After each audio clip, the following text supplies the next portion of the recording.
Welcome to this tutorial on how to add GIS data to an online map. Start by visiting story.mapog.com. Click on Create New in the top right corner of the homepage. Give your map a meaningful name and a brief description to define its purpose.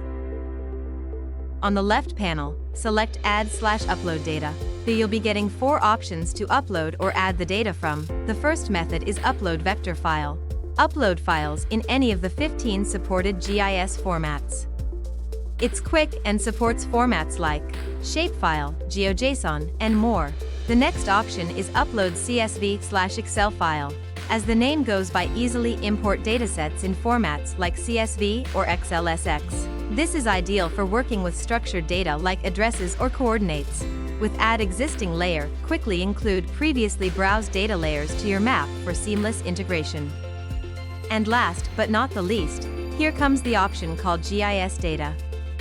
You can access the GIS Data option from the left panel also. The GIS Data section provides access to a wide range of datasets. You'll find layers grouped into administrative and other layers, spanning over 2,000 fields.